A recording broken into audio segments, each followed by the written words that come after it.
छोटे से कस्बे में आरव नाम का एक गरीब लेकिन होशियार लड़का रहता था। उसे पढ़ने का बहुत शौक था, मगर उसके पास किताबें और स्टेशनरी खरीदने के पैसे नहीं होते थे।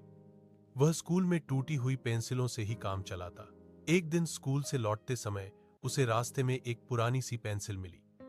वह साधारण दिखती थी, लेकिन उस पर हल्की सुनहरी चमक थी। आरव ने उसे उठाकर अपने बैग में रख लिया। उस रात जब आरव ने होमवर्क करने के लिए पेंसिल से लिखा, तो एक अजीब चमत्कार हुआ। जैसे ही उसने सवाल हल किया, उत्तर अपने आप सुंदर और सही बन गया। आरव हैरान रह गया। उसने सोचा शायद संयोग है। अगले दिन उसने चित्र बनाया, तो वह चित्र बिल्कुल जीवंत लग गया। धीरे धीरे आरव को समझ आ गया कि यह कोई साधारण पेंसिल नहीं, बल्कि जादुई पेंसिल है। इस पेंसिल की एक खास बात थी, यह केवल सच और अच्छाई ही लिखती थी। एक बार आरव ने परीक्षा में नकल करने की सोची और पेंसिल से गलत उत्तर लिखने लगा, तो पेंसिल टूट गई। डर के मारे आरव ने माफी मांगी और सच्चाई से पढ़ाई करने का वादा किया।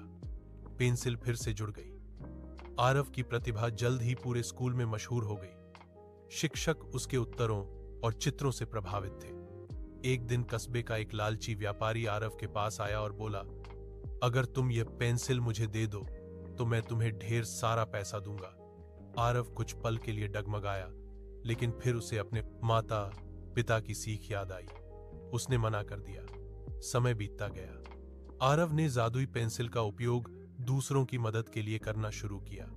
वह छोटे बच्चों को पढ़ाता, लोगों के आवेदन लिखता और गरीबों के लिए सुंदर पोस्टर बनाता। उसकी लिखी बातें लोगों के दिल को छू जाती थीं। एक दिन अचानक पेंसिल की चमक धीमी पड़ने लगी। उस पर खुद ब खुद लिखा उभरा, अब तुम्हें मेरी जरूरत नहीं। अगले ही पल पेंसिल साधारण हो गई। आरव मुस्कुरा दिया। वह समझ गया कि असली जादू अब उसके भीतर है, मेहनत, ईमानदारी और अच्छे इरादों का जादू। बड़ा होकर आरव एक प्रसिद्ध लेखक और शिक्षक बना। वह बच्चों से कहता, जादुई पेंसिल बाहर नहीं, हमारे मन में होती है।